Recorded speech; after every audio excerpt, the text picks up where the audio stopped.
안녕하세요. 광주 미TV입니다. 오늘은 임신율 저하를 최소화하면서 여러가지 상황으로 인해 시험관하기 시술 비용 자체가 부담되시는 분들께 시도해 볼 수 있는 시험관하기 시술 방법을 간단히 설명드리려고 합니다. 여러 번 시도해서 정부 지원이나 의료보험 대상이 되지 않는 경우 또는 현재 경제적 여건상 비용 면에서 문제가 있는 경우에는 정말 많은 고민이 되실 겁니다. 그럴 경우 임신 시도를 하면서 경제적인 면도 고려해 볼 수 있는 방법들이 있습니다. 간단히 말씀드리면 과배란 주사를 사용하지 않거나 최소화해서 사용하는 건데요. 자연주기나 배란 유도제만 사용하거나 과배란 주사를 최소량만 두세 번 사용하는 방법을 말합니다.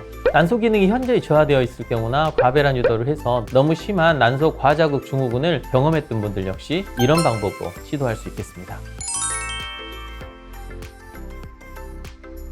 먼저 자연주기 시험관하기 시술입니다. 말 그대로 배란에 관여하는 배란 유도제나 주사를 사용하지 않고 한 개의 난자만을 채취하는 방법입니다. 배란 장애가 심한 다낭성 난소 증후군의 경우는 이 방법으로 시도할 경우 언제 배란기가 되는지 몰라서 적용하기가 쉽지 않고요. 28에서 30주기로 비교적 생리주기가 정확한 분들에게 시도 가능한 방법이라 생각하시면 됩니다. 과배란 주사 비용이 전혀 들지 않기 때문에 주사비 본인 부담금만큼 비용이 줄어들게 됩니다. 단점은 하나의 난자만 채취하다 보니까 난자 채취 자체를 실패할 수 있겠습니다. 반대로 난자가 2개 나온 경우도 저는 경험했는데요. 자연주기로 난자 채취를 하러 들어갔더니 난포가 조금 작게 하나 더 있었고 그 난포에서도 난자가 채취돼서 최종 2개의 난자를 채취해서 임신에 성공한 케이스가 있었습니다. 단 흔한 일은 아니겠습니다. 또한 경자극법 또는 연자극법이라고 부르는 방법이 있는데요. 이 방법은 페마라나 클로미펜 같은 배란 유도제만 사용하거나 이에 대해 과배란 주사를 75단위의 최소량만 두세 번 이렇게 맞는 방법을 말합니다. 그래서 부드러울 연자를 써서 연자극법, 가벼울 경자를 써서 경자극법 이렇게 부르는 시험관하기 시술 방법입니다. 자연주기에 비해 2개에서 6개 정도까지 난자가 채취되고요. 아예 자연주기보다는 약을 사용하시는 것이 더 도움이 되기 때문에 저는 주로 이 방법을 사용하고 있고요. 주사와 달리 배란 유도제는 가격이 얼마 되지 않아 비용 걱정 없이 경구 복용하시면 됩니다. 이런 정도의 배란 유도를 할 경우 매달 난자 채취를 해볼 수 있다는 점에서 나이가 많아서 난소의 기능이 좋지 않고 멀지 않은 시점에 난소의 배란 기능이 거의 정지될 수 있는 그런 상황에 있는 분들이라면 이런 방법을 이용해서 매달 이식을 해보는 것도 굉장히 좋은 방법이 될 수 있습니다. 그렇지 않습니다.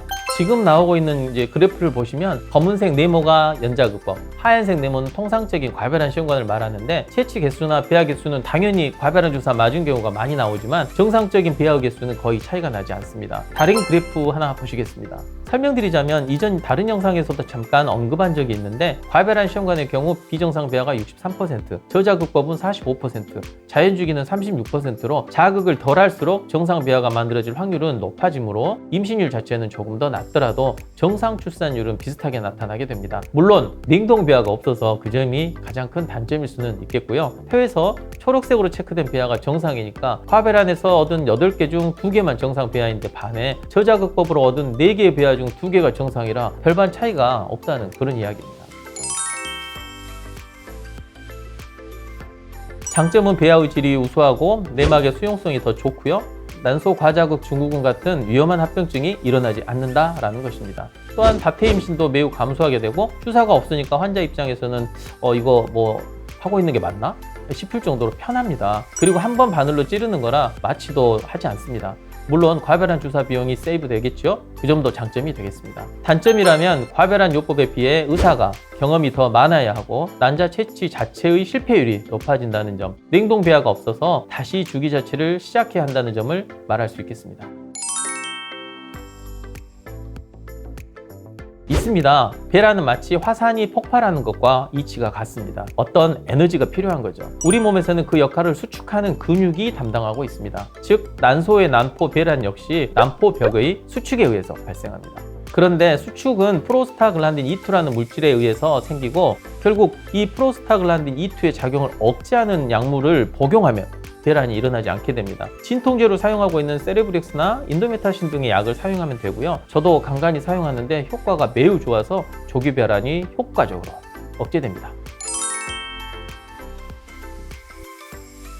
네, 시험관하기 시술을 했을 때 매달 이식이 가능합니다. 지금 보이는 표를 보면 매 주기마다 하나의 배아를 이식해보는 경우에 대한 것인데요. 보시다시피 7회까지는 임신율이 지속적으로 상승하는 것을 보실 수 있습니다. 4회 정도 연속 이식 시도 시 46%에서 단일 배아 이식만으로도 임신에 성공할 수 있기 때문에 이런 방법도 해당 사항이 있는 분들에게는 매우 유용한 시도 방법이 될 수 있습니다. 모아서 한 번에 넣는 것보다 저는 이 방법을 더 추천드립니다. 네, 예를 들어 12개월 난자가 채취되는 여성을 생각해보면 생리 시작해서 내원하면 기본적인 혈액 검사를 하고 과배란 주사를 열흘 정도 맞게 됩니다. 초음파를 그 사이에 통상 3번 정도 보게 되고요. 그리고 난자 채취 배아 이식을 하게 되는데 우리나라는 시험관하기 시술이 의료보험이라 전국 어느 난임병원에서 시술을 해도 비용은 동일합니다. 일단 채취 시의 개수에 따라 비용이 차등화되어 있고 배양 시에도 배양 개수에 따라 비용이 다릅니다. 미세수정도 자연수정, 일반수정, 특수미세수정에 따라 다 다르고 그 안에서도 역시 수정 개수에 따라 비용이 또 달라집니다. 그래서 우리가 가장 많이 하는 통상의 상황을 가정해보면 대략 200만 원 정도 본인 부담금이 책정되고 정부에서 지원해주는 경우는 여기서 110만 원을 뺀 대략 100만 원 내외의 금액이 발생합니다. 자연주기를 한다면 채취료, 미세수정과 배양비가 최소화되고 주사비도 없어서 대략 125만 원 정도 본인 부담금이 발생하고 여기서 110만 원의 지원비를 빼면 비용이 거의 발생하지 않게 됩니다. 오늘은 비용을 최소화하면서 수차례 실패 또는 난소 기능이 저하된 분들에게 사용해 볼 수 있는 저자극법 시험관 또는 연자극법 시험관 그리고 자연주기 시험관하기 시술에 대해 알아보았습니다. 좋은 하루 되시고 다음 영상에서 뵙도록 하겠습니다. 감사합니다.